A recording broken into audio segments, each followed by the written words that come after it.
Olá, muito bom dia para você, tudo bem? Eu sou Nolan Hubertus. Previdência. Comissão da Câmara aprova a tramitação da reforma e texto seguirá agora para a comissão especial, que será criada em fevereiro. Crise institucional, Supremo e Congresso voltam a se desentender por causa da votação das medidas contra a corrupção. Ministro determina que pacote saia do Senado e retorne à Câmara. Senado pode derrubar a cobrança por bagagens despachadas em aviões. O projeto é aprovado pelos senadores, mas para que passe a valer, tem que ser aprovado também pela Câmara dos Deputados. Depois de virar moda em roupas, acessórios e tênis, luzes de LED tomam conta das decorações de fim de ano.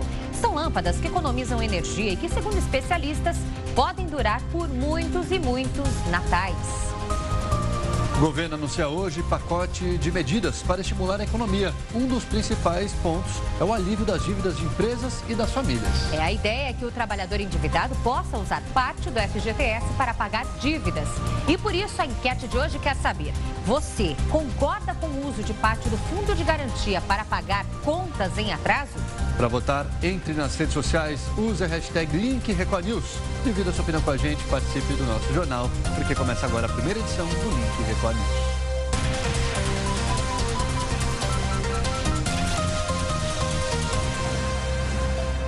Essa edição do Link Record News começa com informações de um assunto que interessa a todos os brasileiros: a reforma da Previdência. Deputados da Comissão de Constituição e Justiça da Câmara, CCJ, aprovaram durante a madrugada a proposta de reforma. Mas as medidas ainda vão ser muito discutidas antes da votação final no plenário. A repórter Vanessa Lima tem mais detalhes para a gente, direto da capital federal.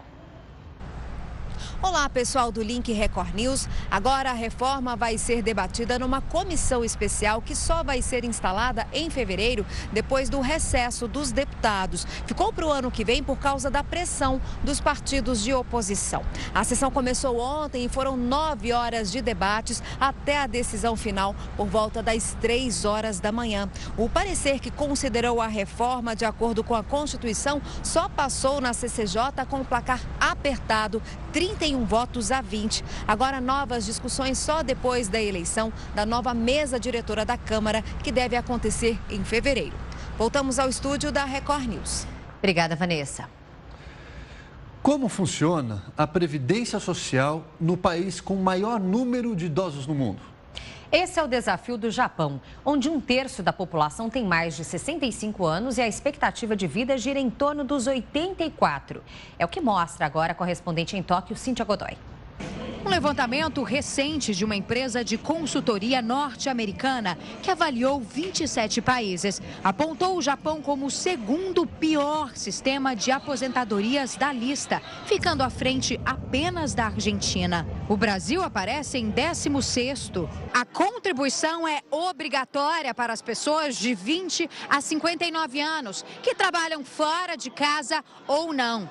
Independentemente de quanto ganham, todos pagam a mesma quantia, o equivalente a R$ 480 por mês. Homens e mulheres podem receber o benefício a partir dos 65, mas para isso é preciso contribuir por pelo menos 25 anos. Mas uma lei aprovada recentemente deve reduzir o tempo de contribuição. Este especialista explica que até o fim do ano que vem, o prazo mínimo passa de 25 para 10 anos. É importante lembrar que menos tempo pagando a Previdência significa um menor valor de aposentadoria. Apesar de obrigatória, 40% da população não tem pagado a Previdência. Cerca de 34 milhões de pessoas optam por seguros privados ou da empresa onde trabalham. Os japoneses estão desmotivados diante do que vão receber no futuro. No máximo, R$ 1.900, o que, pelo custo de vida no país, acaba sendo pouco. Sou aposentado, mas tenho que continuar trabalhando se quiser viver, já que o dinheiro não é suficiente, conta este senhor. Se por lá tá difícil, imagina então o descontentamento dos brasileiros por aqui, né? E o governo anuncia hoje o pacote de medidas para estimular a economia. Um dos principais pontos é o alívio das dívidas de empresas e das famílias. A expectativa é de que o trabalhador endividado vai poder usar parte do FGTS para pagar dívidas. E é esse realmente a enquete do dia, né? O que você acha? Você acha que é a favor ou não? Você concorda, então, em utilizar parte do fundo de garantia para pagar essas dívidas em atrasos com bancos? Para votar, então, nas redes sociais, né, Lidiane? Exatamente, pelas redes sociais. Entre no Twitter, no Facebook da Record News, comente também, participe, registre lá seu voto com a hashtag #LinkRecordNews. Ou ainda faça isso pelo nosso WhatsApp, DDD 11 95307 1851. Envie o que você pensa, o seu voto até a segunda edição do Link Record News, o resultado oficial da enquete para você. Um seminário hoje no Rio de Janeiro celebra os 10 anos do Simples Nacional, o sistema de cobrança de impostos de micro e pequenas empresas. Hoje, os donos de pequenos negócios no país devem ao governo 21 bilhões de reais. O mutirão para renegociar dívidas de micro e pequenas empresas começou. O prazo para pagamento é até março do ano que vem. Não só eu, mas milhares de empresários vai ter um alívio com essa vantagem que o governo está dando para a gente. Em todo o Brasil, são cerca de 600 mil pequenos negócios que devem para o governo 21 bilhões de reais. Os dados são da Receita Federal. Com o mutirão de renegociação, os empresários vão poder pagar a dívida em até 120 vezes, com parcelas mínimas de R$300. Porque quem sai do simples cai no complicado. E quem for para o complicado tem morte súbita. Para participar do mutirão é só entrar no site da Receita e clicar no ícone do Simples. Este consultor explica que para não se endividar é importante ficar atento à planilha financeira da empresa. Tem que ter muito cuidado com o que ele está gastando e com o que ele está recebendo. Ele precisa ter um equilíbrio disso, né? As empresas sobrevivem do lucro que oferem.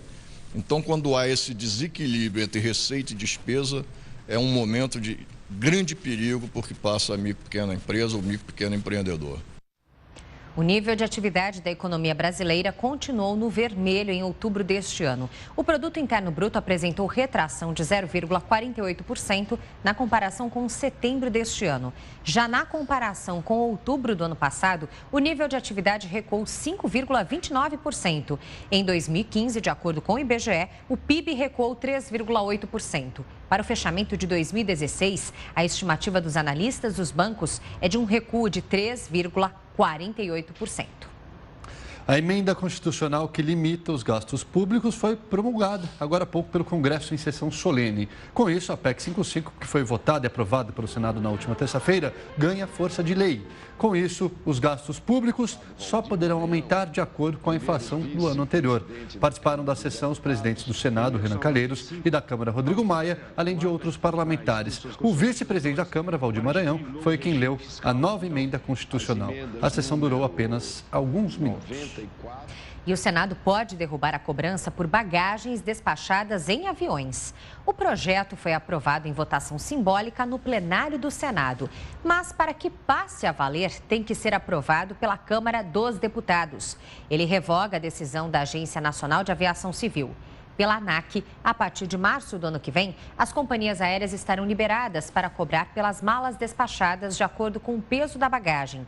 Atualmente, quem viaja dentro do Brasil tem direito a levar de graça 23 quilos e para o exterior, 2 malas com até 32 quilos cada.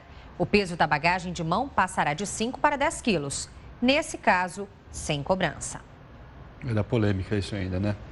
Chuva forte atinge Minas Gerais. 9 cidades já decretaram situação de emergência desde que os temporais começaram há menos de 2 meses. Mais de 2.000 pessoas tiveram que deixar as casas e 10 mortes já foram confirmadas. Em Ribeirão das Neves, na Grande Belo Horizonte, o Corpo de Bombeiros retoma hoje as buscas pela criança que desapareceu na queda de um caminhão na cratera aberta pela chuva. 3 pessoas morreram no acidente. O motorista do caminhão foi resgatado com vida. Já tinha aí um pessoal da polícia, a vítima, o condutor, né? O condutor do caminhão já estava amarrado. Nós tivemos que fazer o quê? Efetuar a descida, amarrá-lo mais ainda para poder içá-lo novamente. Também em Ribeirão das Neves, o asfalto cedeu e um rio se formou nesta avenida. A água invadiu as casas e deixou famílias desabrigadas. O pessoal não me arrastasse para fora, não tinha como eu sair daqui não. Porque a água veio muito rápido, a água subiu de repente, não tinha nem como eu sair. Esse restaurante foi invadido pela água que alcançou mais de 1 metro de altura. No município de Juiz de Fora, uma mulher de 35 anos e o filho dela de 6 foram soterrados depois de um deslizamento de terra. Uma árvore destruiu parte da casa. Também por causa da chuva, um cano se rompeu e provocou a inundação do segundo andar de uma maternidade em Contagem. Todos os quartos alagados. Parte do teto de um quarto desabou. Pacientes tiveram que ser transferidos. Os bombeiros e a Defesa Civil estiveram na maternidade e disseram que o risco do teto desabar ainda é grande. Esses temporais são resultado de nuvens muito carregadas que estão sobre diversas regiões de Minas Gerais. O tempo ruim não deve mudar tão cedo. Aqui na região metropolitana de Belo Horizonte, a previsão é de chuva forte, pelo menos até o começo da próxima semana. Na noite passada, a Defesa Civil interditou 40 apartamentos desse condomínio de Belo Horizonte, depois que o muro cedeu. A estrutura não aguentou o grande volume de chuva dos últimos dias. Seguimos agora a Belo Horizonte para falar com a repórter Paula Branche sobre as buscas pela criança que caiu numa cratera. Paula. Olá, para quem acompanha o Link Record News, as buscas devem ser retomadas daqui a pouco, inclusive os bombeiros já estão a caminho. A Polícia Militar faz a segurança ali no local, que está completamente isolado. 30 horas depois do acidente, o caminhão ainda está por lá, ele não foi retirado. No total, 3 pessoas morreram e todos os corpos já foram identificados. Centenas de moradores estão desalojados e desabrigados e muitos foram levados para escolas da região. Neste momento, não chove em Ribeirão das Neves, o que deve ajudar ainda mais o trabalho do Corpo de Bombeiros. Voltamos ao estúdio da Record News. Obrigada pelas informações, Paula. E chuva forte em toda a região sudeste. No Rio de Janeiro, durante a madrugada, uma idosa morreu soterrada em um deslizamento causado pela chuva. Uma encosta atingiu a casa onde estava a mulher de 69 anos. O local foi isolado e a Defesa Civil desocupou 13 imóveis. As famílias desalojadas foram para a casa de parentes. 14 presos ligados a uma facção criminosa que age em São Paulo vão cumprir a partir de agora regras mais rígidas. Eles estão, inclusive, proibidos de receber visitas. É mais um resultado da operação que investiga como o crime organizado tenta comprar a ajuda de delegados e até de desembargadores. São 14 membros da facção criminosa que agora vão ficar 23 horas por dia trancados nas celas e sem contato com visitantes. Entre eles, Paulinho Neblina e o chefe da organização conhecido como Marcola. Os presos estão na penitenciária de Presidente Bernardes, a 589 quilômetros da capital paulista, considerada uma das mais rigorosas do estado. A decisão do Tribunal de Justiça veio depois que 34 advogados foram presos há quase um mês. Nos computadores deles, mais de 300 mil e-mails foram interceptados. Para a polícia e Ministério Público, os documentos são a prova de que a facção criminosa, que age dentro e fora dos presídios paulistas, negociou a ajuda de delegados e até de desembargadores. Um e-mail foi obtido pelo jornalismo da Record TV, trocado, segundo a investigação, entre os advogados Davi Gonçalves e Ana Fernanda Marques. O conteúdo seria repassado ao presidiário Paulo Nascimento Júnior, o Paulinho Neblina. O advogado narra um encontro com um delegado da região de Sorocaba e um desembargador com quem diz ter jantado. Ele afirma que o delegado ofereceu modificar os inquéritos. Tráfico, por exemplo, passaria a ser apenas consumo. E com uma garantia, o cliente sai da delegacia pela porta da frente. A operação também investiga o ex-vice-presidente do Conselho Estadual de Direitos Humanos, Luiz Carlos dos Santos. Ele está preso e confessou em depoimento que forneceu aos advogados da facção carteiras funcionais como se eles fossem conselheiros de direitos humanos. O julgamento da viúva da Mega Sena está previsto para terminar hoje. Adriana Almeida é acusada de mandar matar o próprio marido. A família da vítima e a viúva também brigam na justiça pela fortuna deixada, que está avaliada em 120 milhões de reais. Presente à sessão, Adriana chorou ao ouvir a mãe defendê-la. Antes dela, outras 4 testemunhas foram ouvidas. Renê Sena foi assassinado em janeiro de 2007. Adriana Almeida é suspeita de ser mandante do crime. Os ex-seguranças da vítima já foram condenados a 18 anos de prisão. Adriana chegou a ser absolvida em dezembro de 2011 pelo Conselho de Sentença de Rio Bonito. O Ministério Público recorreu da decisão e a mulher de Renê Sena voltou ao banco dos réus. A justificativa é de que a decisão foi contra as provas dos autos. Somente depois de ouvir o depoimento de todas as testemunhas é que Adriana será interrogada. O julgamento está previsto para encerrar nesta quinta-feira. Até a sentença ser proferida, o Ministério Público faz a sustentação oral durante 1h30. Depois é a vez da defesa. Pode haver réplica de 1 hora para o Ministério Público e para a defesa. Depois do rito, os jurados se reúnem em uma sala para decidir se Adriana é mandante do assassinato do marido ou não. Adriana será julgada por 7 jurados, 2 homens e 5 mulheres. Os irmãos da vítima foram os primeiros a chegar no Fórum de Rio Bonito. Eu quero que ela saia presa daqui, que ele, nunca mais ele volta aqui. Ela está aí comendo, bebendo, vendo a hora o sol nascer, ela tem que pagar o que ela fez. Além da condenação ou não de Adriana, uma outra questão está em jogo na história da viúva da Mega Sena.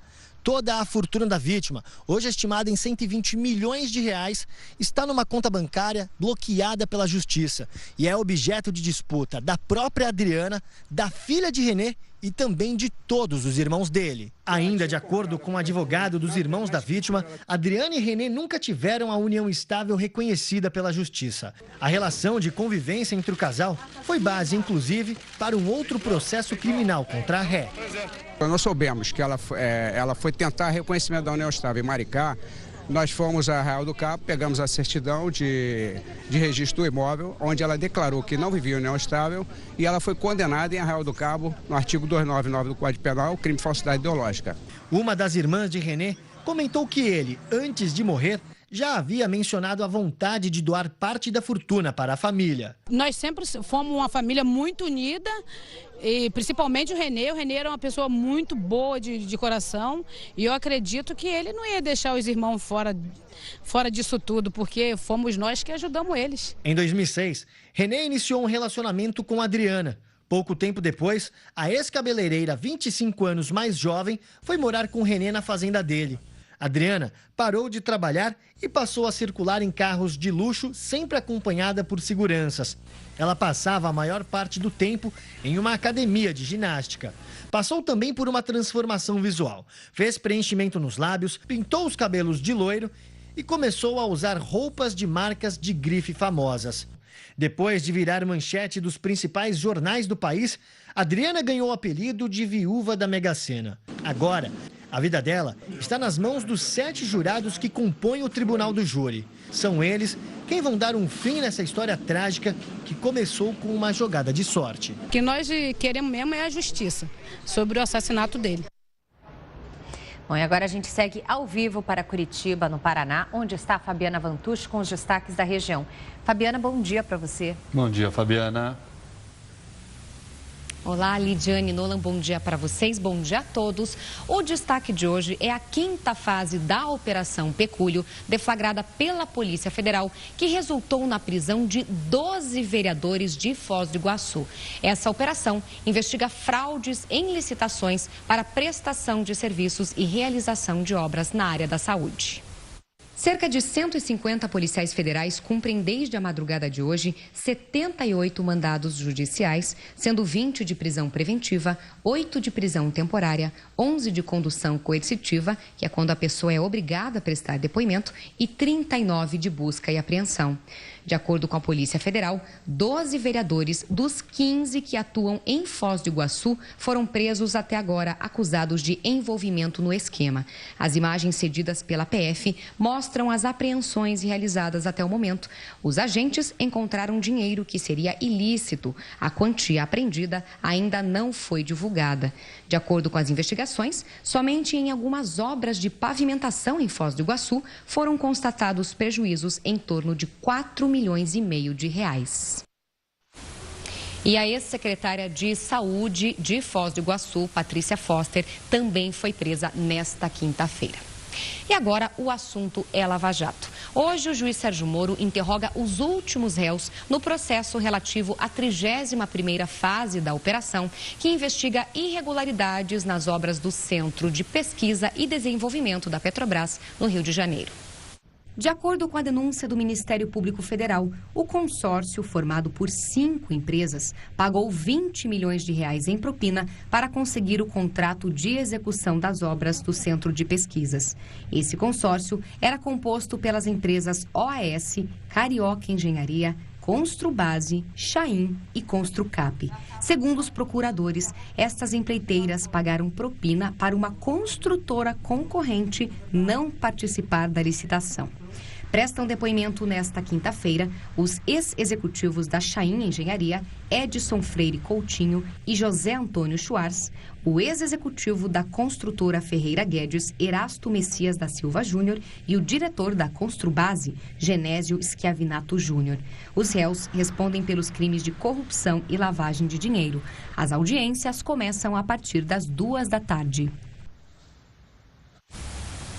E ainda sobre a Lava Jato, o ex-ministro Antônio Palocci vai continuar preso aqui em Curitiba. A decisão é do Tribunal Regional Federal da 4ª Região, que negou o pedido de habeas corpus feito pela defesa dele.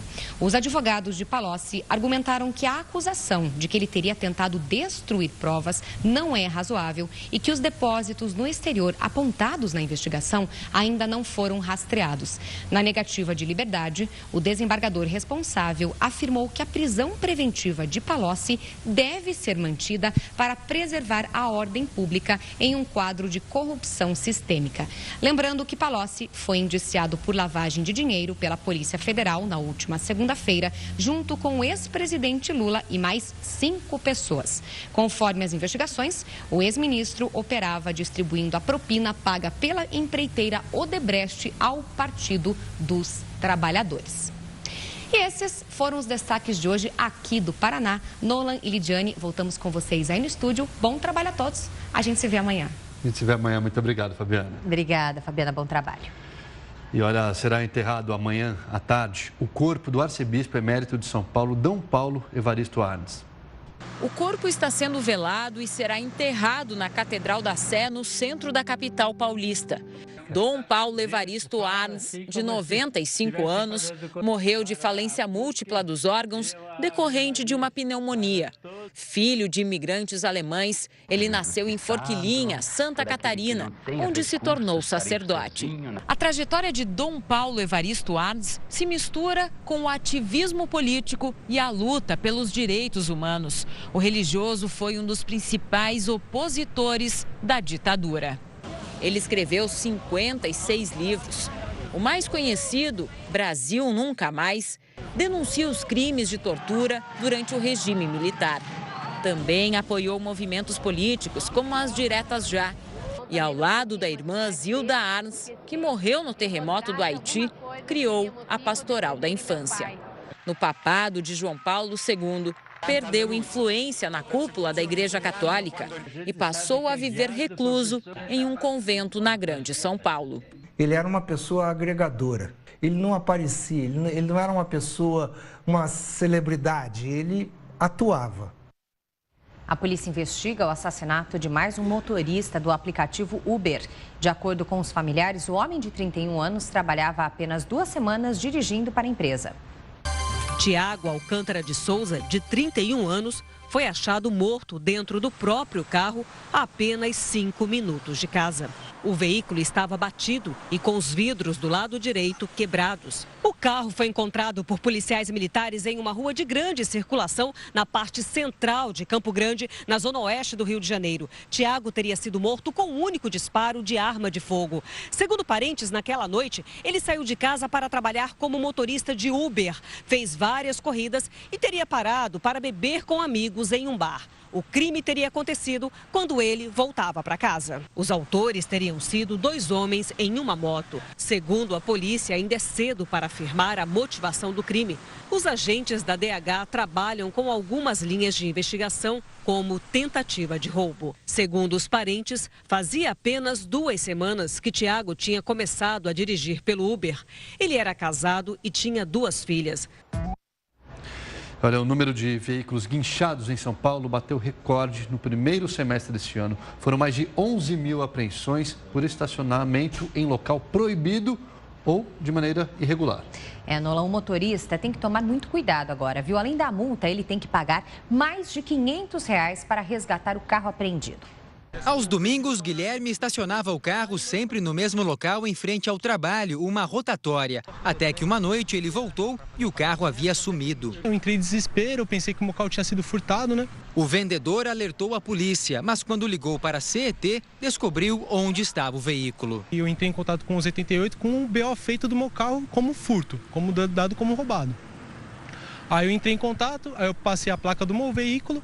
Aí a moça, atendente da CT, puxou a placa lá e meu carro tinha sido guinchado realmente. O susto de Guilherme está longe de ser um caso isolado. No primeiro semestre deste ano, foram tantas apreensões que o número de veículos guinchados na capital atingiu um recorde. Mais de 11 mil veículos acabaram recolhidos por irregularidades. Um aumento de 107% em relação ao mesmo período do ano passado. Por dia, são levados para os pátios municipais mais de 60 veículos. Há 2 anos, eram cerca de 20. A assinatura de novos contratos no ano passado entre a CET e as empresas responsáveis pelo serviço de remoção intensificou essa limpa de veículos nas ruas da capital. A cidade ganhou 10 guinchos a mais, totalizando 33 guinchos só à espera de um carro estacionado de forma irregular.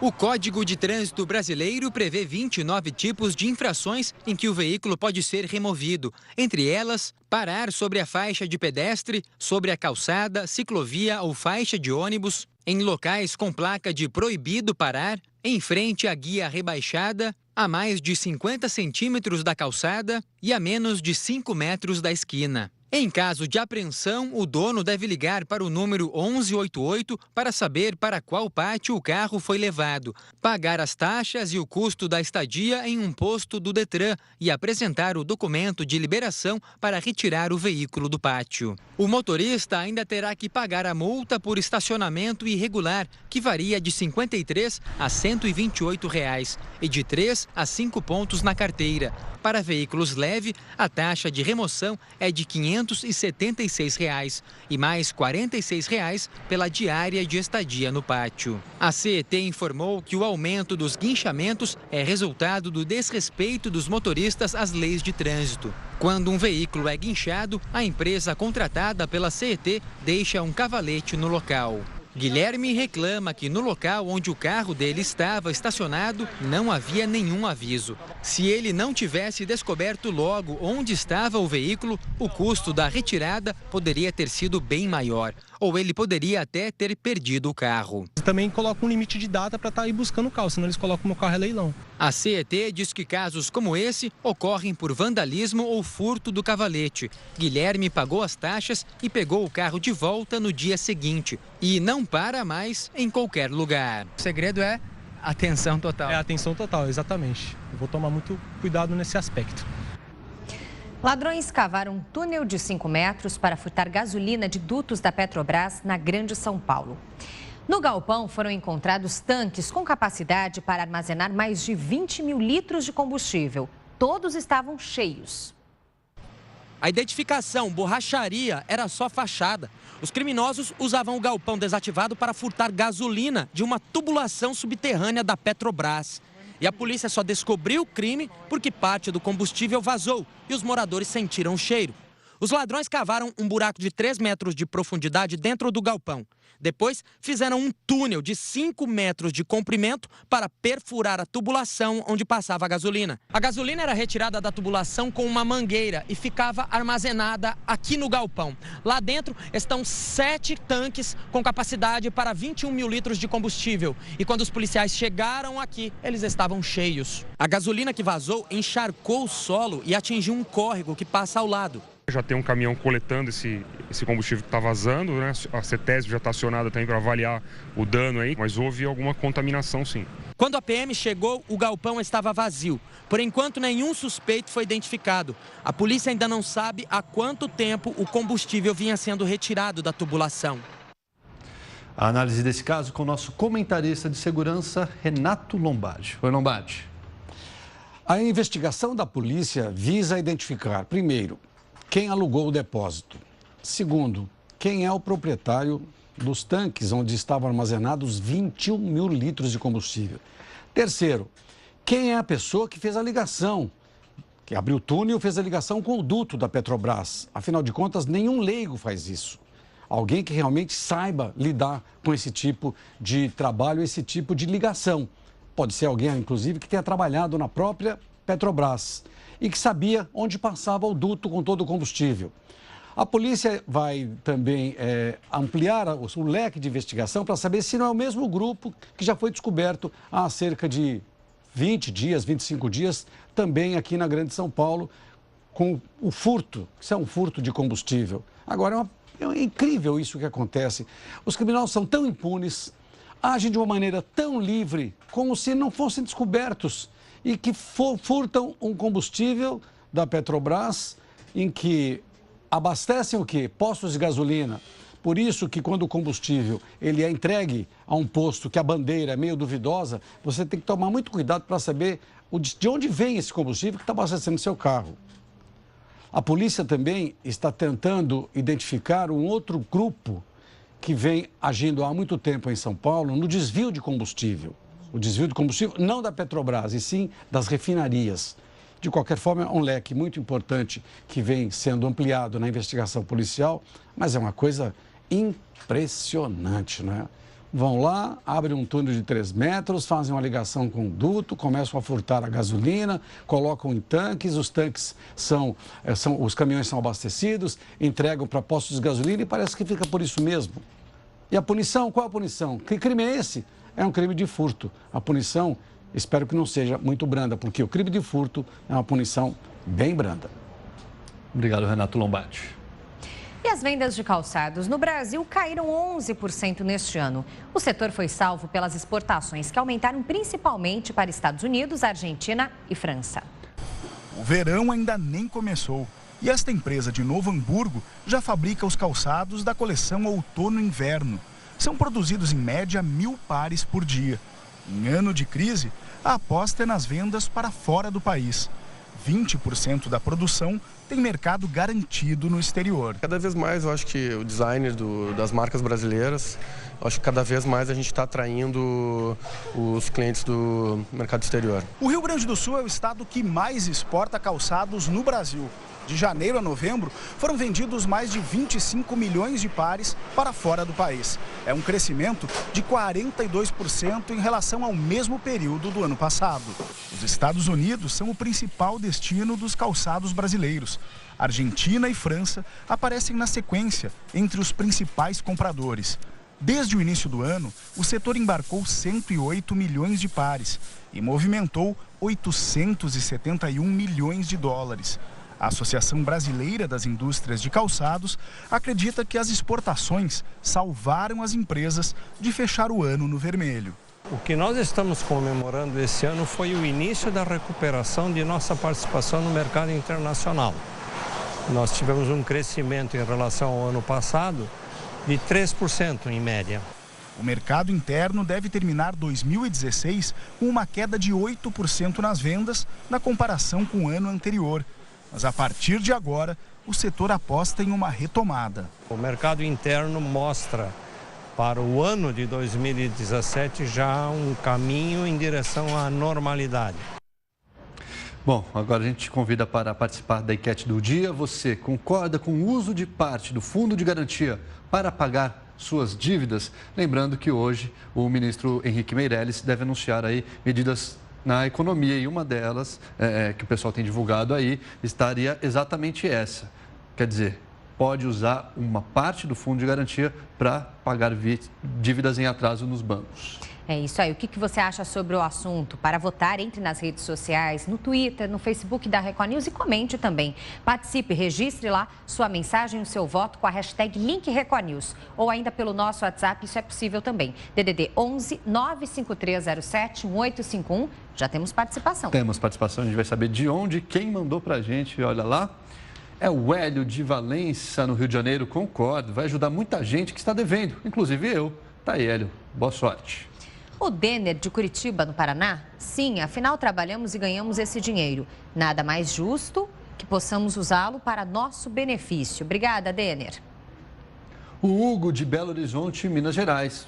Primeiro que diz aqui, não, as pessoas que se endividam não sabem fazer a administração do dinheiro. Ou seja, se puderem gastar o que tem guardado, ficarão sem nada. Aí é a opinião do Hugo. Obrigado, Hugo. A Maria José de São Bernardo do Campo, em São Paulo, coloca assim: o cidadão deve ter o direito de usar o seu FGTS como lhe convier, né? Obrigada, então, Maria José, pela sua mensagem. Faça como eles, então, registre o seu voto, o que você pensa sobre o assunto. Até a segunda edição, o resultado oficial da enquete na tela. Depois de virar moda em roupas, acessórios e tênis, as luzes de LED tomaram conta das decorações neste fim de ano. São lâmpadas que economizam energia e que, segundo especialistas, podem durar por muitos e muitos natais. A tradição é a mesma, mas a decoração ganhou ares mais modernos. Nesta loja em São Paulo, 95% das vendas este ano foram produtos feitos com lâmpadas de LED. Alguns enfeites, como as mangueiras, as mais procuradas pelos consumidores, podem custar até 20% a mais. Só que os preços vêm caindo. É comum esse padrão L, ele está até mais caro. Eu comecei vendendo ele a 28, baixei para 25, agora está 23. No LED, eu comecei a vender a 19, baixei para 16, agora estou vendendo a 15. Então, o LED está saindo até mais barato do que a comum. Se o preço compensa, a economia vale ainda mais a pena, já que o LED gasta menos energia e ilumina com a mesma intensidade. Muito melhor, mais bonito, né? Mais claro. E é mais fácil, né? Guarda e não estraga também. Se ele for muito bem usado e depois guardado, a gente tem aí um produto que você pode usar por vários natais. Então acaba compensando nesse sentido que você não precisa ficar investindo todo ano na compra de um produto novo, porque eles acabam durando muito. Durabilidade maior e mais segurança também. As pessoas não têm acesso a nenhuma parte elétrica e com isso a segurança fica extremamente aumentada. Bem mais econômica é a lâmpada normal, a LED é bem econômica. Economia que também foi percebida neste condomínio residencial. Os moradores investiram quase 15 mil reais para trocar as lâmpadas antigas por essas daqui, as lâmpadas de LED na decoração de Natal, de olho na beleza e na redução da conta de luz. O síndico conta que já é o segundo ano com o mesmo equipamento. Ele percebeu uma queda no consumo de energia com as luminárias desligadas. O período de 6 horas até 6 horas do dia seguinte, 18 horas até 6 horas do dia seguinte, ele não consome iluminação convencional, somente usando essa iluminação de LED. Naturalmente, a gente tem aí de R$2.000 a R$3.000 de economia por conta dessa iluminação.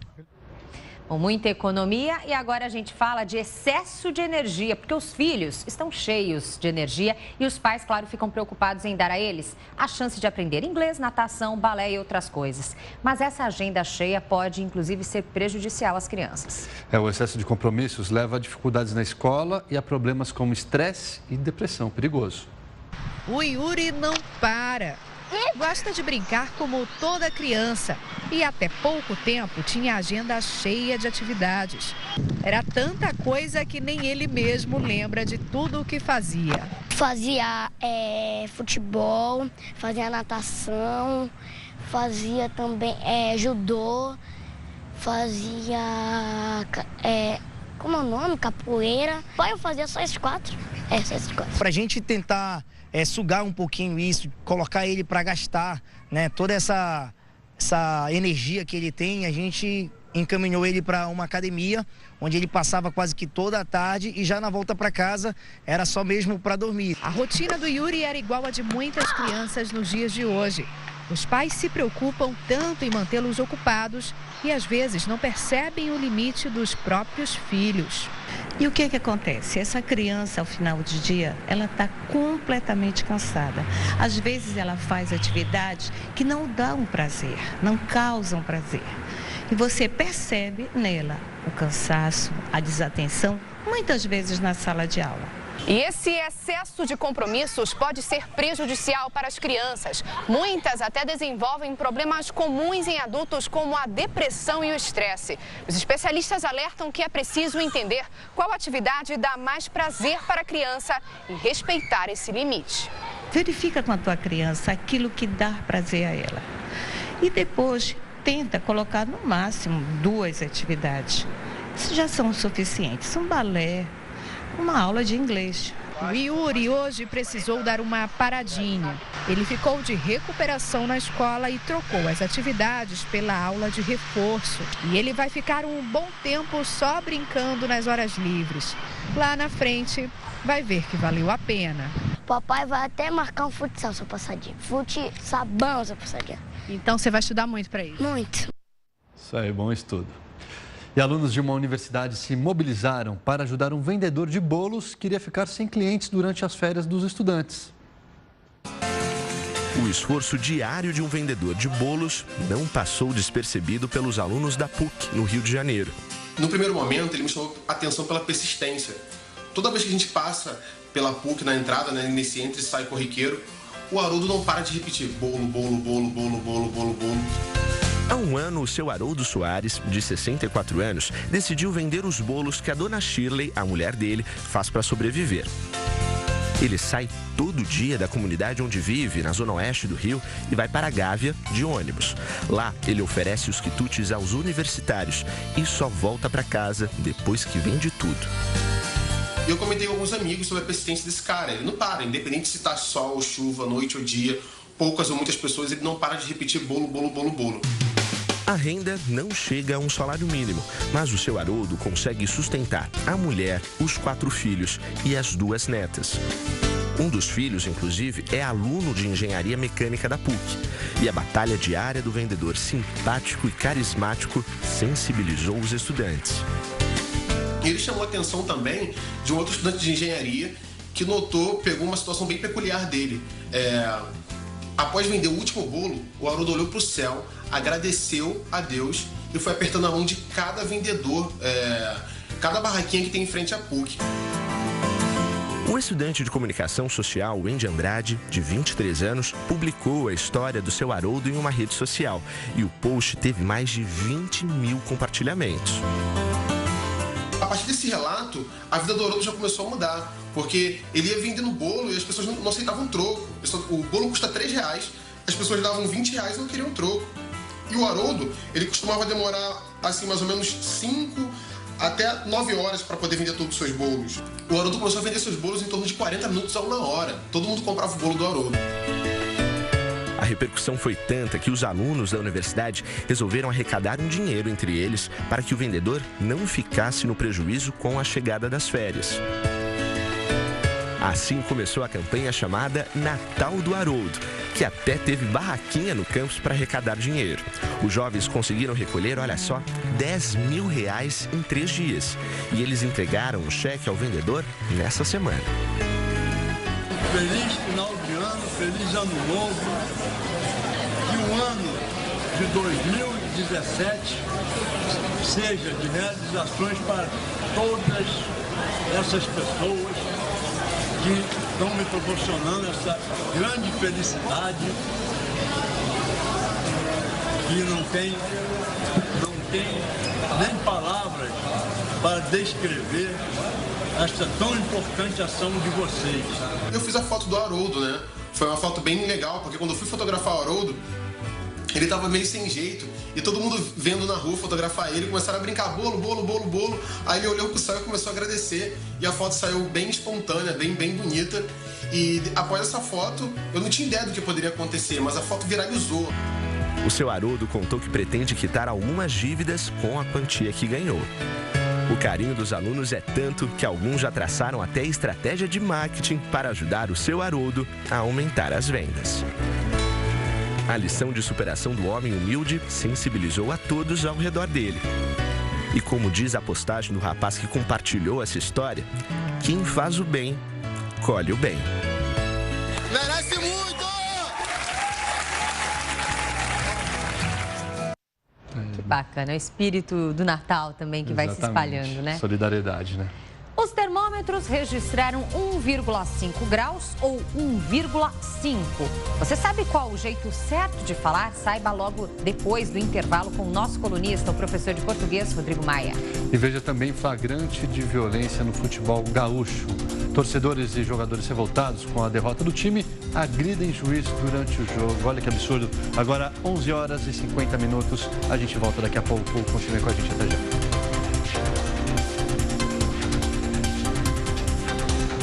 Onze horas e 54 minutos pelo horário de verão. Estamos de volta com o Link Record News. E olha, o último sobrevivente da queda do avião da Chapecoense, o zagueiro Neto, deve ser trazido hoje para o Brasil. Olha que notícia boa. O zagueiro deve deixar a Colômbia hoje por volta do meio-dia, ou seja, daqui a pouquinho, meio-dia aqui do horário de Brasília. Ele será trazido em um avião ambulância com UTI. A previsão é de que a aeronave faça uma parada em Manaus e deve chegar em Chapecó às 9 horas da noite. Neto será levado para o mesmo hospital onde já estão internados o lateral Alan Ruschel e o jornalista Rafael Renzel. Segundo os médicos, os dois evoluem bem. E o goleiro Jackson Follmann teve alta da UTI e já está na unidade semi-intensiva de um hospital em São Paulo. O último boletim médico diz que Follmann está consciente e sem problemas motores. O goleiro chegou a São Paulo há 2 dias e foi operado. Nessa quarta-feira, na coluna. Ele está em observação e vai passar por mais uma cirurgia para corrigir uma perda óssea na perna esquerda.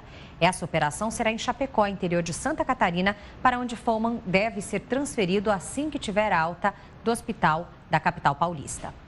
E a companhia aérea boliviana Lamia anunciou que iniciará os trâmites para indenizar os sobreviventes e familiares dos mortos na queda do avião que transportava a delegação da Chapecoense.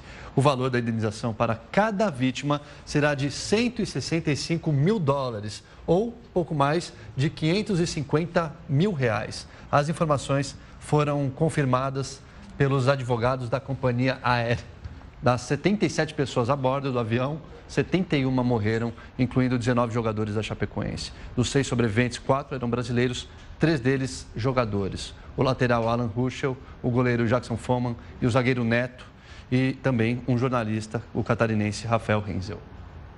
Agora, flagrante de violência no futebol gaúcho. Torcedores e jogadores revoltados com a derrota do time agridem um juiz durante um jogo. O árbitro é cercado por torcida e jogadores e recebe chutes e socos no meio da quadra de futsal. Ele ainda tenta se levantar, mas logo é atingido novamente. José, que há 30 anos é árbitro da Federação Gaúcha de Futebol, teve 2 costelas quebradas. Eu me senti humilhado, né? Me senti um cara indefeso nessa hora. A agressão aconteceu em uma partida de um campeonato regional na cidade de Doutor Ricardo, no interior gaúcho. Segundo o árbitro, a confusão começou quando o time da casa Aracaí não aceitou a derrota. Ele ainda afirma ter sido vítima de racismo. Eu era negro e incompetente, que eu era muito autoritário na hora do jogo, que eu só estava ali para prejudicar o time da casa. E me chamaram de negro sujo, né?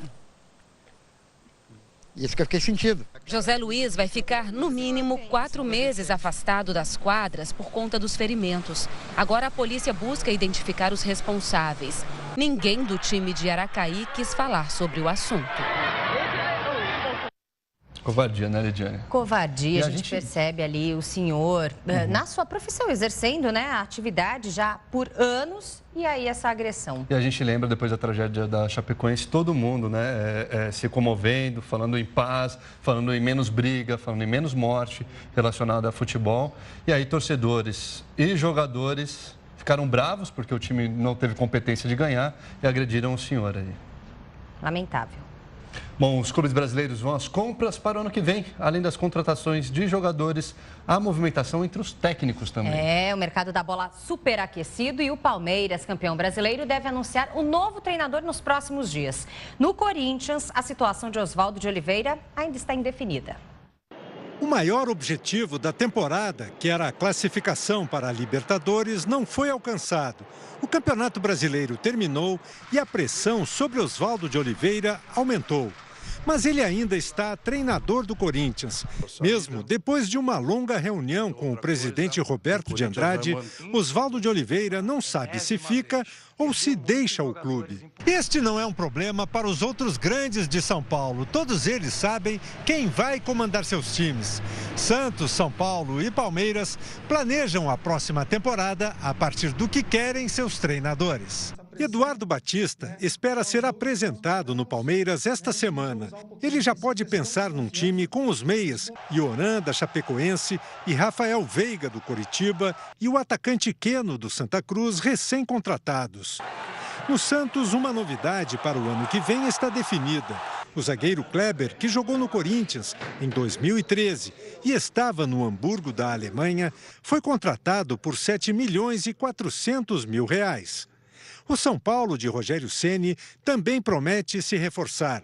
O goleiro Sidão, que se destacou no Campeonato Paulista pelo Audax e no Brasileiro pelo Botafogo, está confirmado. O mais novo alvo do clube é o atacante paraguaio Colman, de 22 anos. O agitado mercado da bola deve destacar outros personagens nos próximos dias. Tá, esse mercado não deve parar. E os clássicos do futebol também não param, vão continuar, só que agora, continua como esse ano, a ter torcida única em São Paulo. A decisão foi tomada em reunião das Polícias Militar Civil, Ministério Público e representantes dos times. Há 8 meses, os clássicos paulistas são disputados apenas com a torcida da equipe mandante. A regra vale para Corinthians, São Paulo, Palmeiras e Santos.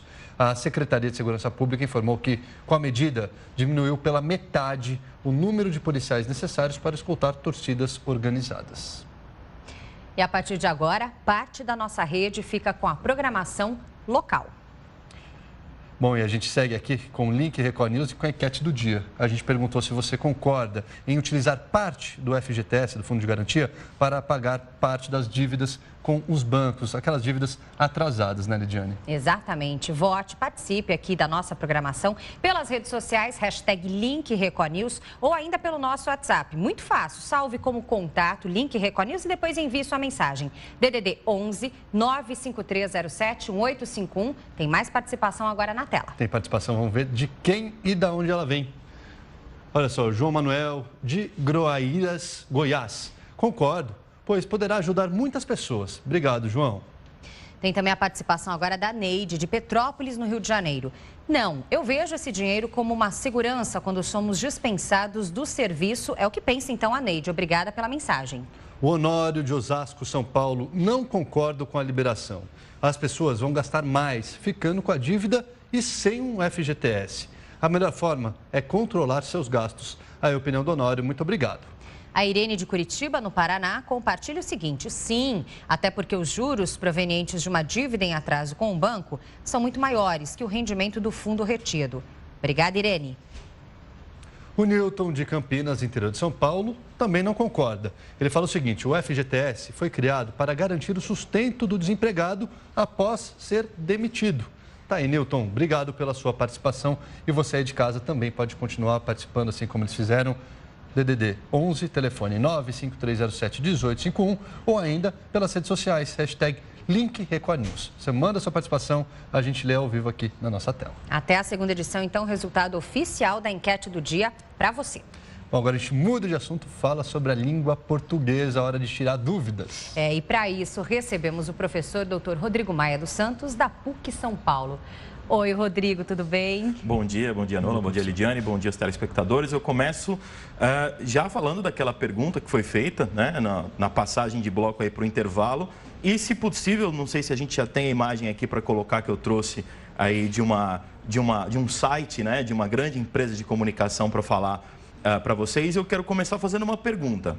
Eu aqui trouxe para vocês assim, ó, São Paulo chega... E tem aí uma situação, e aí embaixo tem, na Capela do Socorro, zona sul de São Paulo, o termômetro chegou a 0 graus no início da manhã. Média foi de 3,6. A pergunta que eu faço a vocês é: onde está o erro aqui? 0 grau. O correto seria 0 grau? Eu acredito que sim também. E se fosse 1,5? Eu continuo com 1,5 grau. 1,5 grau. Então tem que manter no singular, é isso?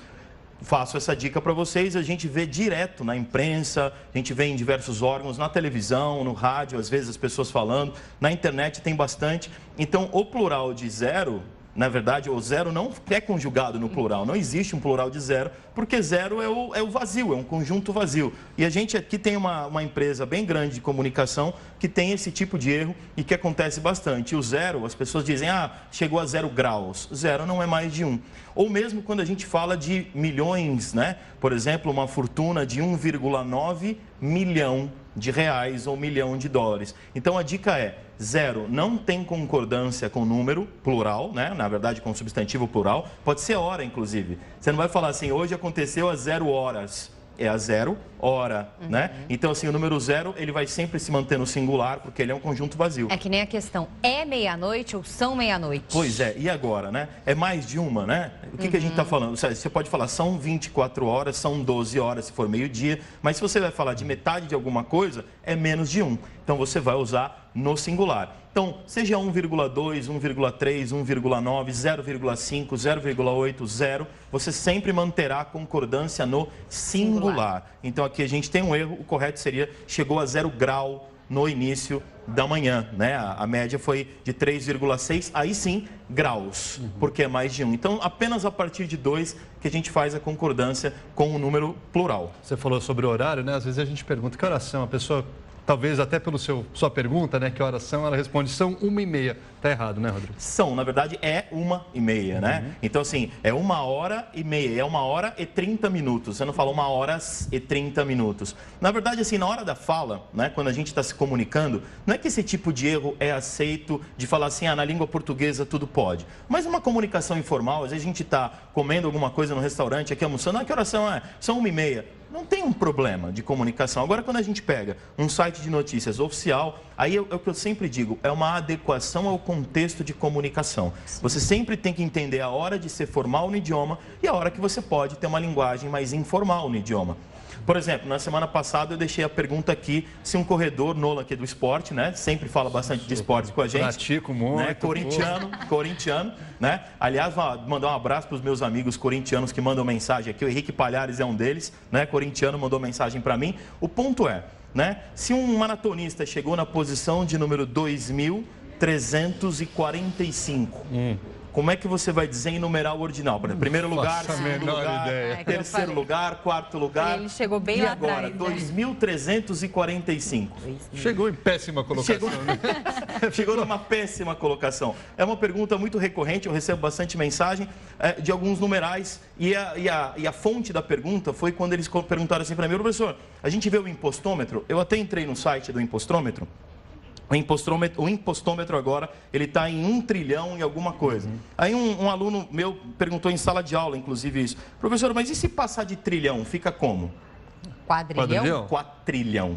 Não. E se passar de quatrilhão, fica como? Pentalhão. Quintilhão. Sextilhão, octilhão, nonilhão, decilhão, 1 decilhão, duodecilhão e assim vai. Mas eu acho que muito difícil algum dia alguém ter uma fortuna como essa ou desviar tanto dinheiro. Apesar que, como a gente vê os escândalos, sempre aumenta dinheiro de desvio. E o impostômetro está lá em 1.907 bilhões. Ou seja, é capaz de ano que vem já chegar a 2 trilhões. Mas aí é chegar a quatrilhão, quintilhão, aí já é uma outra história. Tem alguma regra, Rodrigo? Porque assim, às vezes a gente fala tetra, penta, hexa. Aí... Agora, nesse caso, no caso veio quadra, na minha cabeça. quina, aí... O que a gente vai sempre buscar são os radicais latinos. Se a gente pegar a língua portuguesa, que etimologicamente ela é originada, né, do latino, etimologicamente é questão da origem, do latim.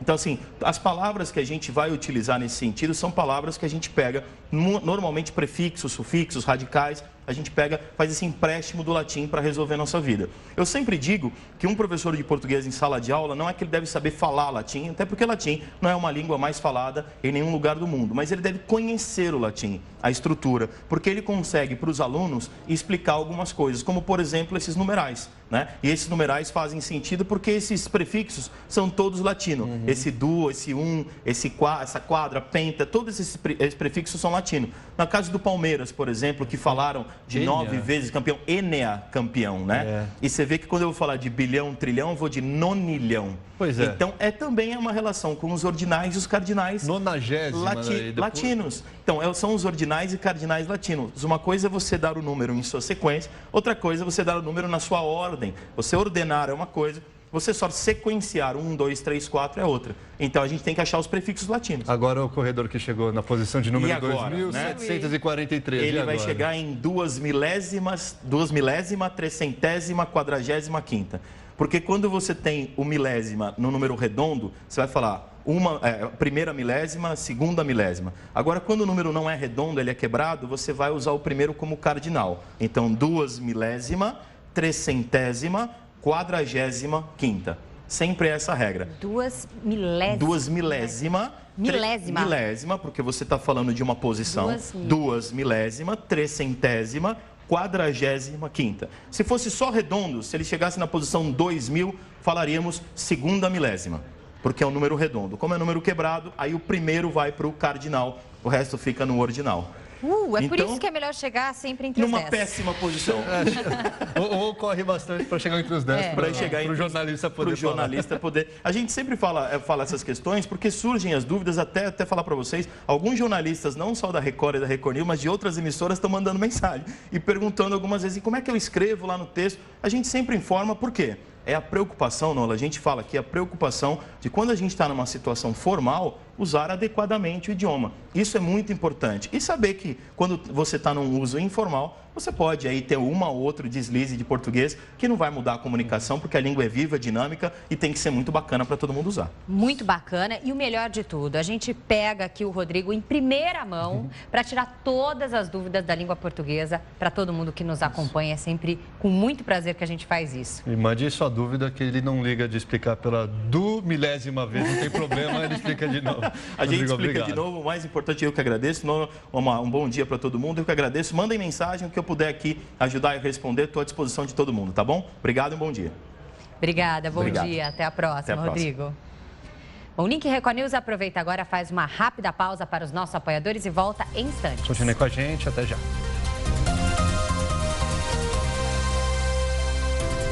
Agora meio-dia, mais 14 minutos, horário brasileiro de verão. Link Record News de volta na sua tela. De volta com espírito de solidariedade que contagia, viu? Chega o fim do ano e muita gente se organiza para ajudar aqueles que precisam. Pois é, a repórter Viviane Barbosa conheceu algumas iniciativas de pessoas e também de empresas. Vamos acompanhar.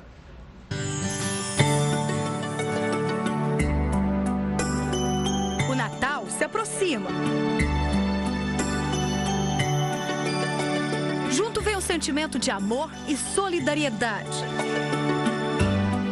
Acho que o Natal toca o coração e as pessoas tentam se ajudar mais, pelo menos as pessoas que eu conheço. Na verdade, teria que ser o ano inteiro, mas nessa época as pessoas são mais aptas a ajudar o outro, se preocupar mais. Lucilene e Thelma se uniram para ajudar crianças carentes da Coab de José Bonifácio, periferia de São Paulo. A situação financeira não está fácil para ninguém. Então, cada um doa aquilo que pode, né? E alguns não têm condições de doar nada, mas eles vêm aqui, dão amor, atenção. Você tem que agir. A ação é melhor, porque a reação é maior, né? Cada sacola, cada brinquedo que eu recebo, gente, vocês precisam ver a minha alegria que é. Elas vão distribuir 500 brinquedos neste Natal. Bonecas, bolas, joguinhos educativos, né? Mas o principal que a gente distribui aqui é amor. A gente se sente honrado de poder estar fazendo essa diferença na vida dessas pessoas, né? Além das doações, elas contam também com a ajuda das amigas, pessoas conhecidas, para embalar cada presente. Tudo é feito com muito carinho. O evento acontece no próximo domingo. Tem doces, brincadeiras e o tão esperado presente do Papai Noel. A rua vira uma festa, isso já há 4 anos.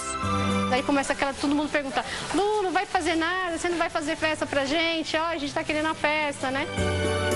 O gesto solidário bateu também na porta de uma empresa de aplicativo de táxi. de ajudar todo mundo que tem um monte de brinquedo em casa e quer doar, mas às vezes não tem tempo e não tem o transporte para isso. O motorista que participa faz uma boa ação, o passageiro só precisa levar até o carro e uma criança que não ia ganhar um presente passa a ter um brinquedo no Natal. Os passageiros vão poder doar brinquedos para instituições carentes de São Paulo e Rio de Janeiro. A Casa do Zezinho, por exemplo, que atende cerca de 1.500 crianças e adolescentes, vai ser uma das beneficiadas. Ao pedir um táxi, o passageiro tem a opção de clicar em doe brinquedos. O carro que for buscar vai preparado para receber a doação. Os brinquedos podem ser novos ou usados, mas precisam estar em boas condições. Quando eu tenho um tempinho que eu estou próximo da sede, eu dou uma passada na sede e entrego os brinquedos. O esforço e a dedicação dos taxistas são compensados pelo aplicativo. Eles recebem uma ajuda de custo para recolher os brinquedos. A gente dá uma ajuda de custo pelo fato do motorista ter gastado combustível, tempo deixado de fazer uma corrida. Esse Natal eu garanto que acho que com a ajuda do aplicativo vai deixar muita criança feliz, viu? A campanha é recente, mas a empresa conta com a sensibilidade e o espírito natalino de cada cliente. A partir de hoje está fazendo uma divulgação nas redes sociais e a gente convida todos os passageiros aí que tenham aí esses brinquedos muitas vezes encostados em casa e fazer com que um presente que vai ficar encostado na noite de Natal seja um presente para uma criança carente. Pequenas atitudes que fazem toda a diferença. Ai, mas quanto que é o brinquedo? Não importa o valor. E só da pessoa estar ganhando alguma coisa, para ela já se torna um presentão. Presentão. E olha, São Paulo ganhou o primeiro açougue vegano. Tem linguiça, salsicha, hambúrguer, mas tudo sem carne, Lidiane. Nolan, agora o churrasco dos vegetarianos e veganos vai ter bem mais opções, além do molho, a vinagrete e a maionese. Linguiça, salsicha, espetinhos, hambúrgueres, tudo sem carne. É a vitrine de açougue mais diferente de São Paulo, só com produtos veganos.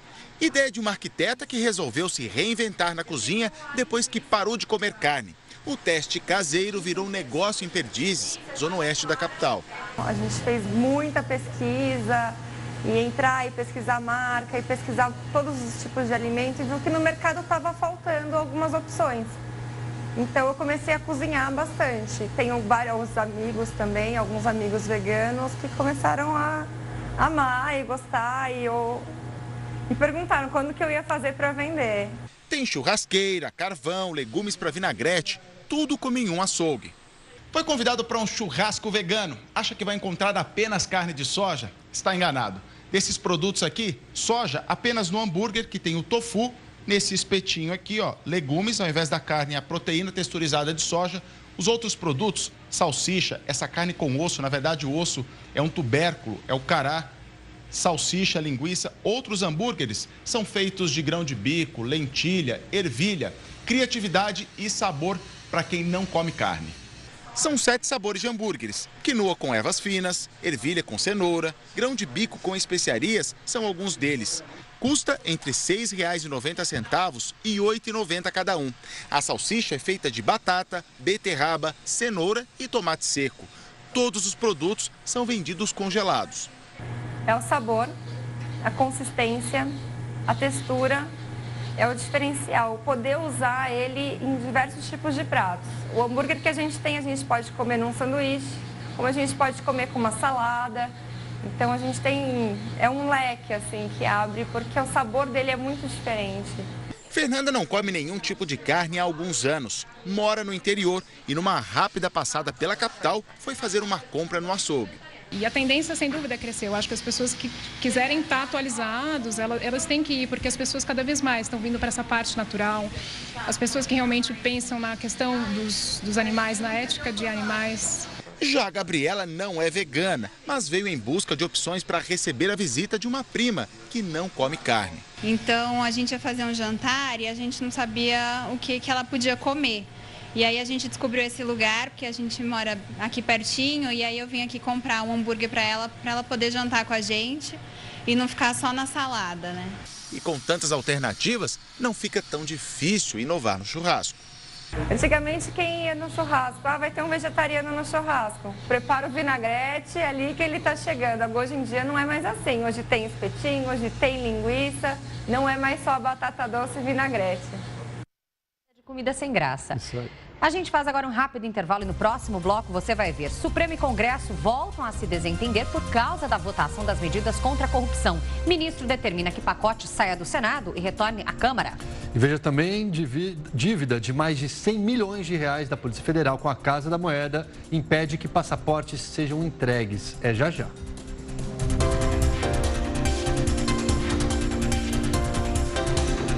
Meio-dia, 26 minutos. Link Record News de volta na sua tela. De volta com informações agora da Comissão de Orçamento da Câmara Federal, que aprovou a proposta que limita os gastos federais a 3 trilhões e 500 bilhões de reais no ano que vem. Os valores ainda precisam passar pelo plenário. No meio desse orçamento, o salário mínimo proposto é de R$ 945,80. O aumento em relação ao mínimo atual seria praticamente igual à inflação acumulada em 12 meses, que está na casa de 7%. O orçamento aprovado é o primeiro elaborado sob as regras do novo teto de gastos, que só pode aumentar de acordo com a inflação nos próximos 20 anos. A votação no plenário está marcada para hoje. E a presidência da República ainda não sabe se alguém vai assumir o cargo do assessor especial José Yunes, que pediu demissão. Depois de Gedel Vieira Lima, é o segundo político próximo a Michel Temer a deixar uma vaga aberta no Palácio do Planalto. Amigo de Temer desde os tempos da Faculdade de Direito, José Yunes era assessor da estrita confiança do PMDBista. Mantinha gabinete no mesmo andar do presidente e estava entre os poucos auxiliares com acesso livre e direto a Temer. A proximidade, aliás, foi determinante para o desligamento, que o Planalto acatou sem comentar. Na carta de demissão, Yunes declara que viu seu nome jogado no lamaçal da delação premiada, feita por pessoa que ele sustenta não conhecer, a não ser pelos meios de comunicação. Classificou de fantasiosa a alegação de que teria recebido recursos em espécie de uma doação destinada ao PMDB. E afirma que deixa o cargo para preservar a própria dignidade. Com a saída de José Yunes, abre-se a segunda vaga no núcleo palaciano de auxiliares mais próximos do presidente, que fica cada vez mais desfalcado, já que Gedel Vieira Lima ainda não foi substituído. E na falta de um articulador político que não tenha sido citado na Lava Jato, Temer enviou nesta quarta ao Congresso o ministro da Fazenda, Henrique Meirelles, com a missão de pacificar aliados. Foram 3 rodadas de reuniões. Meirelles esteve com os rebeldes do Centrão e do PSB e colheu deles o reconhecimento pela aprovação da medida mais importante do ajuste fiscal, a emenda do teto de gastos. Depois foi para o encontro com tucanos do Senado, grupo agora prioritário para o Planalto na aliança, e reforçou que a agenda do ajuste segue firme, apesar da crise política. O ajuste econômico no Brasil, ele segue o cronograma de forma consistente e ininterrupta. E temos certeza de que será muito bem sucedido. O compromisso do PSDB é inabalável, com essa agenda na qual acreditamos e obviamente, garantindo espaço para sugestões, o que o ministro fez aqui de forma extremamente ampla e aberta. O PSDB, portanto, será, até o final dessa travessia, o principal parceiro desse governo. Na oposição, partiu do PDT a primeira iniciativa prática contra a emenda do teto de gastos. O partido recorreu ao Supremo, alegando que a regra é inconstitucional. Exatamente porque fere esse princípio básico de saúde e educação, direito de todos. Está consagrado na Constituição. A saída de José Yunes foi anunciada antes que a Comissão de Ética Pública da Presidência chegasse a discutir os detalhes da delação do vice-presidente institucional da Odebrecht. Segundo Melo Filho, foi no escritório de Yunes que o atual ministro Eliseu Padilha teria recebido 4 dos 10 milhões de reais destinados ao PMDB a pedido de Michel Temer. Esta versão foi confirmada no depoimento que o empresário Marcelo Odebrecht prestou à Lava Jato em Curitiba. O nome de José Yunes também foi citado pelo ex-deputado Eduardo Cunha na ação que responde por corrupção e lavagem de dinheiro e que listou o presidente Temer como testemunha. Preso, Cunha quis saber de Temer o grau de relação do presidente com Yunes, se o advogado recebeu dinheiro de campanha e se as doações seriam oficiais ou via Caixa 2. A demissão de José Yunes foi decidida antes que o caso chegasse à Comissão de Ética Pública da Presidência, que deve se reunir hoje, e diante da possibilidade de acusações mais graves surgirem em outras delações. Assim que a carta de José Yunes foi divulgada, Michel Temer se reuniu com o ministro Eliseu Padilha, da Casa Civil, Moreira Franco e com o senador Romero Jucá, líder do governo no Congresso. Todos eles citados na delação como beneficiários de pagamentos da Odebrecht. A assessoria de Moreira Franco desmentiu boatos de que o secretário do Programa de Parcerias e Investimentos também pediria demissão. A base aliada no Congresso Nacional tentou minimizar o afastamento do assessor especial da Presidência da República. O governo não pode ter ministro que tenha comprovadamente alguma relação com ilícitos, com a corrupção. O presidente Michel Temer não precisa desse tipo de ministro. O vazamento das delações tem irritado o presidente do Senado. Citado como beneficiário de dinheiro da construtora, Renan Calheiros nega e voltou a acusar o Ministério Público de agir politicamente. Eu acho que o vazamento sistemático de delação, ele não dificulta o Brasil, ele dificulta a própria investigação, porque isso é uma coisa ilegal que certamente terá dificuldade no Supremo Tribunal Federal. E depois de um acordo de líderes, o projeto que trata do abuso de autoridade foi retirado da pauta do plenário do Senado. A proposta foi encaminhada à Comissão de Constituição e Justiça e vai ter tramitação normal a partir do ano que vem. E o ministro Luiz Fux, do Supremo Tribunal Federal, determinou que o pacote anticorrupção saia do Senado e retorne à Câmara. Segundo a decisão, os deputados devem recomeçar a discutir as medidas do zero. Para Fux, o pacote deveria ter sido apresentado como proposta de iniciativa popular, já que houve o apoio de 2 milhões de pessoas em um abaixo-assinado promovido pelo Ministério Público. Dessa maneira, seriam vetadas as alterações que desfiguram esse projeto. Uma dívida de mais de 100 milhões de reais da Polícia Federal com a Casa da Moeda impede que passaportes sejam entregues. Os documentos devem ficar guardados até que o impasse se resolva. Essas cadernetas de capa azul nunca foram tão cobiçadas. São confeccionadas em papel especial, tem tinta invisível e impressões feitas a laser. O documento que permite viajar ao exterior continua a ser produzido na Casa da Moeda. E com a chegada das férias, o volume de serviço cresce 50%. Nessas mesas estão 20 mil passaportes, o equivalente a 2 dias de produção. Eles serão somados aos que estão em estoque, num total de 60 mil documentos. Por enquanto, todos esses passaportes vão ficar no cofre da Casa da Moeda do Brasil, aguardando a assinatura de um contrato com a Polícia Federal, que deveria ter sido firmado há 4 meses. O problema é uma dívida que seria de mais de 100 milhões de reais. A Casa da Moeda e a Polícia Federal negociam uma saída desde agosto. O Ministério da Justiça reconhece o débito e diz que ontem repassou 8 milhões de reais à Casa da Moeda. Enquanto o impasse não se resolve, milhares de brasileiros estão com as viagens ameaçadas. Por dia, em média, a Polícia Federal emite 6.200 passaportes. No ano passado, foram expedidos 2 milhões e 300 mil documentos em todo o país. A espera para a retirada já ultrapassou os 6 dias de prazo. Assim que esse contrato for liberado, imediatamente os passaportes serão distribuídos para o Brasil inteiro. Vamos para uma rápida pausa para os nossos apoiadores. Voltamos em instantes. E depois do intervalo, a sua opinião aqui na tela do Link Record News. E ainda aplicativo de mensagens WhatsApp anuncia mudanças e os detalhes você vai ver daqui a pouquinho com o Rafael Calisto. Não sai daí, até já.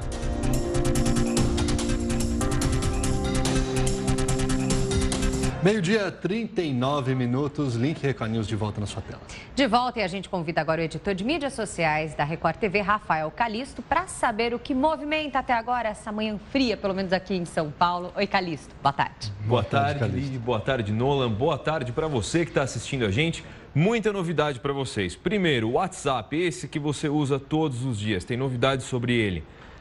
Estão testando aí no beta, que a gente chama. O beta é quando o aplicativo testa, mas não abriu para todo mundo, sabe? Ele está fazendo ali um pequeno ajuste e libera para algumas pessoas. A primeira coisa dele vai tentar deixar com que você apague a mensagem que você mandou para alguém numa conversa. Essa é a ideia mais ou menos. Então, o que vai acontecer com o WhatsApp? Você mandou aquela mensagem, você não queria que a pessoa tivesse recebido e agora mandei, fica mais ou menos assim, ó.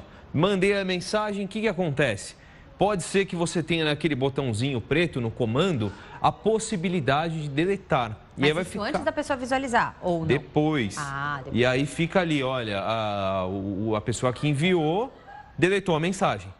Que é uma coisa que o Gmail mais ou menos deixa já. Arrependimento. Eles estão testando, vamos ver como é que vai acontecer, né? Mas a pessoa pode ter lido e ela, depois que eu li, aí não tem mais como a pessoa deletar, é isso? Na teoria, mas aí pode ser que você delete algo que alguém já leu, já recebeu e fique essa frase, o cara que enviou, a pessoa que enviou deletou a mensagem, né? Então é isso que eles estão ajustando, tá no tal do beta, né, que é quando tá no teste. Vamos ver quando liberar para todo mundo como é que vai ser a versão final, a definitiva. Mas é polêmico, eu acho polêmico. Essa é uma coisa bem polêmica, porque a pessoa manda, se arrepende. Hoje o WhatsApp não tem isso, mandou, já era. A não ser que você printe, né? Receba print ali a página, né, da conversa. Antes que deletem, né? Então, mas, por exemplo, tem aquela... Quando a gente confunde a pessoa que a gente está falando, né? De repente vai mandar uma mensagem para a namorada, manda para a mãe errado. Aí dá tempo de eu deletar. É isso, então, mais ou menos. Seria a ideia. Poderia ser funcional. Vamos pensar na melhor das hipóteses, né? Porque o WhatsApp, vale lembrar isso, ele tem aquele vistinho, que é o enviado, o lido, né? Não, o enviado, o recebido e o lido. São 3. Então, por exemplo, se você envia e tem um certinho, já foi. Você pode deletar. Entendeu? Então vamos ver como fica a versão final e se a pessoa printar, se vai ter alerta, que é igual acontece com as outras, com o Snapchat, Instagram, né? Vamos ver como fica. Mas está no radar já que deve mudar o WhatsApp, hein? Fica de olho. Novidade por aí. Mais 2 redes fizeram mudanças. O Instagram, que eu já falei aqui para vocês nos últimos 2 meses, muda toda hora. Mudou mais uma coisa. Ele criou uma função agora que você salva uma foto que você tenha gostado. A bandeirinha. A bandeirinha que entrou. Quem viu a bandeirinha no Instagram aí em casa é isso aqui, ó. Você aperta a bandeirinha e ele salva a foto no seu painel. É mais ou menos o que faz uma rede que poucas pessoas conhecem, que chama Pinterest. Então eu acho que o Instagram meio vai matar o Pinterest também, né? Se você não conhece, nem vai conhecer porque vai usar a bandeirinha. E outra rede que mudou também foi o Twitter. O Twitter fez uma mudança ontem. Ele agora permite que você faça transmissões ao vivo pelo celular. Ele comprou o Periscope, para quem conhece o Periscope. É muito usado até para eventos, jornalismo também. Você passa a ter esse botão aqui que você aperta, ele vai abrir as suas fotos. Você aperta o live e você está ao vivo no celular. Como faz o Facebook e como deve fazer muito em breve o YouTube em janeiro ou fevereiro. Tá? Muito bom. Então, essas mudanças. Mais uma coisa que eu tenho para trazer para vocês em relação às redes sociais é que ontem rolou um encontro de todos os cabeças ali do Vale do Silício com o Donald Trump. Então, essa aqui é a foto, você pode ver aqui, tem algumas pessoas bem importantes nessa imagem, do lado do Trump. Tem o Jeff Bezos, que é o dono da Amazon, a Sheryl Sandberg, que é essa moça, ela é uma das mais importantes do Facebook. O Larry Page, que é esse grisalho, ele é o CEO do Alphabet, que é a empresa que controla o Google agora, né? Então, ele é dono de tudo que é Google. E tem mais outras pessoas muito importantes que sentaram nessa mesa com ele. Praticamente todo mundo que apita alguma coisa na tecnologia, inclusive todas as redes sociais. Esse rapaz aqui também é um cara que apita muita coisa. Então, vamos ver. A princípio, o Trump tinha alguns problemas com eles. O Tim Cook estava na mesa, ele está na mesa aqui do lado, né? Tim Cook, que é o CEO da Apple. Ele era um possível vice-presidente da Hillary. Eu não sei se vocês se lembram disso. Um vice-presidenciável da Hillary. Então, a conversa foi um pouco difícil. O Trump e o Jeff Bezos mesmo, que é esse careca aqui, o calvo do canto, dono da Amazon e do Washington Post. Ele xingou muito o Jeff Bezos no Twitter no passado. Teve ali que engoliu o cara na reunião. O Jeff Bezos mesmo tweetou coisas positivas, então acho que sinaliza alguma coisa positiva pela frente para a tecnologia. Vamos ver. Vamos aguardar, né? Todo mundo é sediado lá, né, no Vale do Silício, na Califórnia. É possível. E para concluir, eu tenho um vídeo muito legal para vocês. No passado, viralizou uma campanha de uma padaria, que é a panificadora Alfa. Faz bastante tempo que isso aqui viralizou. Mas essa semana, um internauta pegou ali o vídeo que viralizou no passado e fez um remix, uma musiquinha. E fez muito sucesso. Em uma semana tem quase 1 milhão de views. Vamos rodar para vocês verem como ficou.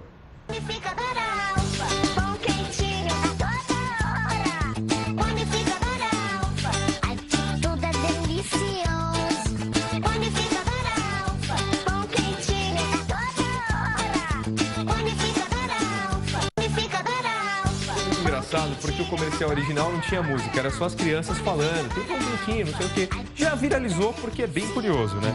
Mas agora o internauta foi lá, editou, fez uma música e tem até um toque junto com os acordes de violão, cara. Você aprender a tocar. Ficou muito engraçado, a internet adorou, já tá aí com quase 1 milhão de views em uma semana, é muita coisa. É verdade, agora o cenário, né, bacana. Tem uma Adorado. árvore de Natal legal, agora tem uma outra que tem um extintor. Será que aproveitaram o vermelho por causa do Natal? Eu não vi o extintor ali, ficou muito engraçado, mas fica aí a dica para você que tem um negócio de pequeno porte, com certeza a panificadora Alfa ganhou um comercial de graça com esse viral novo. Então, assim, apostar nas redes sociais, no YouTube, nessas gracinhas, é uma boa para o seu comércio. Olha o que aconteceu com ele, 1 milhão de views em uma semana. Então, fica essa dica para vocês. Muito bem. Tem que saber ganhar dinheiro, né? Nas redes sociais e promover da melhor forma o negócio. Muito bem. Panificadora Alfa. Pão quentinho a toda hora. Como que é a dancinha, Liz? Panificadora Alfa. Tá ótimo, Calixto. Então, a gente espera você amanhã novamente com outros destaques aí das redes sociais. Muitos outros, com certeza. Obrigado, Calixto. Tchau, até amanhã. E o assunto ainda é rede social. A gente perguntou para você no início dessa edição se você é a favor ou contra em utilizar parte do FGTS para liquidar dívidas com os bancos. Então você pode votar pela nossa rede social, hashtag #LinkReconews, Facebook, Twitter, ou então você também pode mandar sua opinião pelo WhatsApp, esse número que aparece na sua tela, 11 95307 1851, e a gente tem participação aqui. Vamos à tela conhecer a opinião do nosso telespectador e internauta. Pelo WhatsApp recebemos a mensagem do Fernando de São Paulo, capital. Sim, FGTS não é direito, e sim imposto. Dinheiro tirado das pessoas que rende menos que a inflação, então é favorável, então, a utilização de uma parte do FGTS para quitação de dívidas atrasadas. Obrigada, Fernando. A Suzy de Marabá, Pará. Não, pois é uma segurança para quando o trabalhador sai do emprego. Daí ela é contra, então, essa proposta. Tem também a participação do Bruno de Matozinhos, Minas Gerais. Sim, melhor pagar minhas dívidas com esse recurso do que deixar o governo usar para outros fins. É o que pensa o Bruno. Obrigada pela opinião, Bruno. O Alfa, a gente está falando do panificador Alfa daqui a pouquinho. O Alfa, São Bernardo do Campo, São Paulo. Sim, desde que a decisão seja tomada pelo trabalhador e não por pressão dos bancos. As dívidas tiram o sono do brasileiro. Tá, isso é um ponto importante. Muita gente é a favor, mas desde que o trabalhador decida isso, né? Não que os bancos, assim, não vai ser uma medida obrigatória. Tem também a opinião do Rael, de São Mateus. Sim, o dinheiro é do trabalhador e cabe a ele decidir como usá-lo. Obrigada pela opinião, Rael.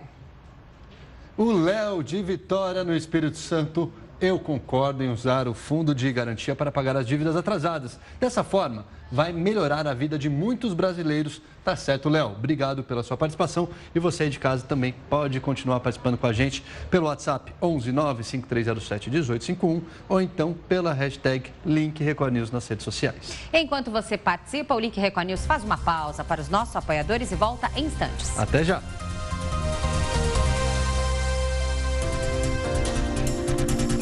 Meio-dia, 52 minutos pelo horário brasileiro de verão. Você está no Link Record News. E o Link Record News volta com um caso inédito.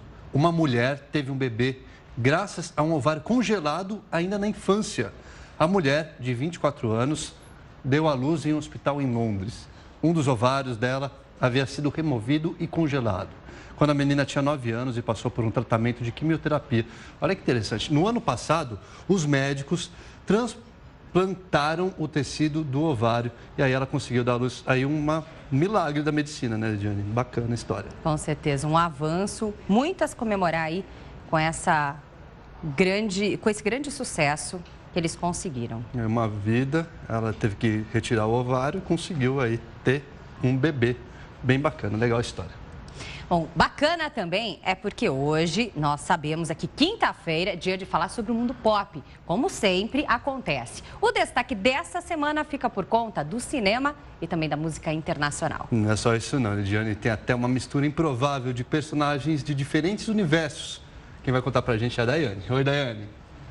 E aí, pessoal, tudo bem? Olha só, se prepara que hoje tem muito assunto legal pra quem curte o universo pop. Então, vamos lá!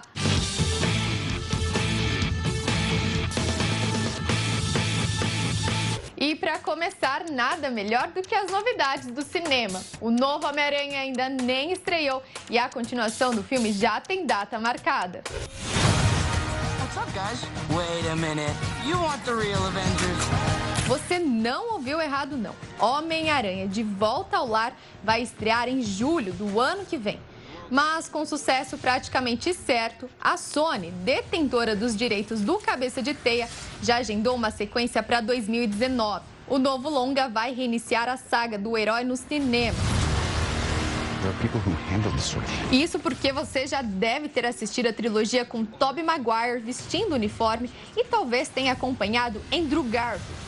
Agora é a vez de Tom Holland viver um Peter Parker mais adolescente e que vai encarar o primeiro vilão do universo, o Abutre, interpretado por Michael Keaton.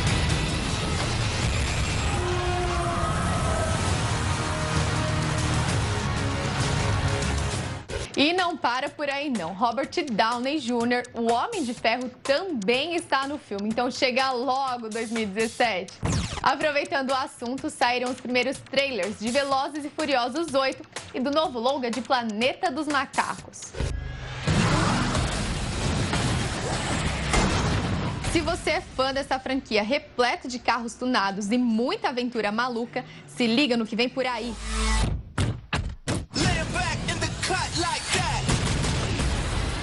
Agora, se curte ficção científica, dá só uma olhada no Planeta dos Macacos, A Guerra.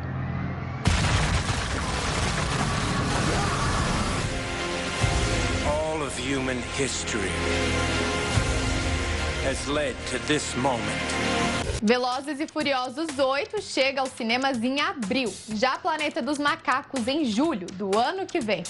Vamos falar de histórias em quadrinhos? Nós já mostramos aqui que a moda é misturar universos diferentes, até situações improváveis. Imagina só uma história com Superman, Mulher Maravilha, Batman, junto com Manda-Chuva, Zé Colmeia, Jetsons e outros. Não é loucura não. A DC Comics e a Hanna-Barbera vão unir os personagens nas HQs. Já confirmado, teremos as uniões de Lanterna Verde com Space Ghost, Esquadrão Suicida e Banana Splits e o Gladiador Dourado com os Flintstones. Essa linha especial deve estrear fora do país em março de 2017. Aqui no Brasil ainda não foi divulgada uma possível data para o lançamento. Olha que novidade legal para os gamers fanáticos. O sistema melhorado em busca do Pokémon GO já está funcionando aqui no país. Agora, quando poucos monstros selvagens estiverem por perto, você pode usar o sistema Nearby para encontrá-los. Essa inovação foi testada em São Francisco, nos Estados Unidos, e implementada em outras regiões do país. Depois da atualização, é possível localizar os monstros em qualquer lugar. Lembrando que Pokémon GO está disponível no Google Play e Apple Store. E para você que curte séries, dá só uma olhada quem são os indicados ao Globo de Ouro 2017. A Associação de Imprensa Estrangeira anunciou que as estreantes Westworld, This Is Us, There's no lemon so sour, Stranger Things and the girl, e The Crown New Elizabethan age comes at a time when mankind is... vão disputar a estatueta com uma das séries mais aclamadas atualmente, Game of Thrones.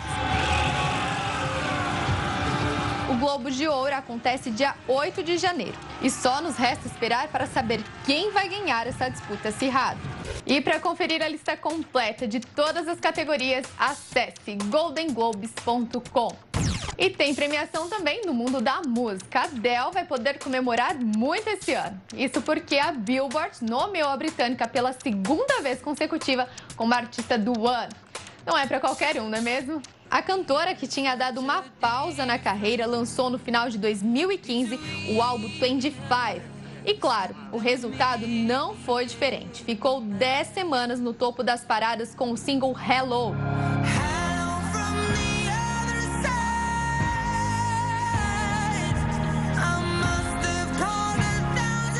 Atualmente, o disco ultrapassa a marca de 9 milhões vendidos. A turnê que passou este ano pela Europa e Estados Unidos rendeu nada menos que 105 milhões de dólares, com um total de 100 shows realizados.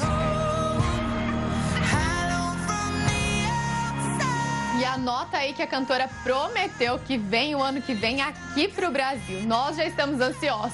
Essas foram as novidades da semana. Na quinta-feira que vem tem muito mais e eu espero vocês.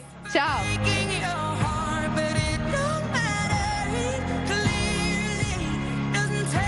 Valeu, Daiane. Até semana que vem.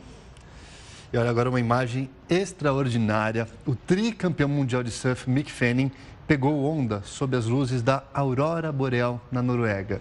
A escuridão da noite foi substituída por um céu colorido, olha aí, com predominância do verde, rosa e violeta, cores típicas da aurora boreal. Um dos melhores lugares para observar o fenômeno é exatamente o norte da Noruega. Depois de surfar nessas ondas geladas, Fanning disse que foi uma experiência inesquecível, que as nuvens pareciam dançar no céu. Olha que imagem, hein, Lidiane? Que imagem, ele com a lanterna ali desbravando uma onda. Bela imagem da natureza, imagem natural.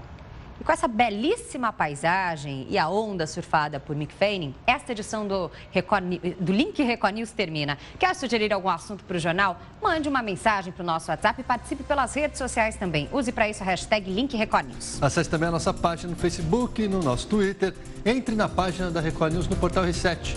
O Link Record News, a gente lembra, vai ao ar em 2 edições. Essa das 11 da manhã e depois às 3 horas da tarde. Record News, informação para você crescer. Até mais. Tchau, tchau. Tchau.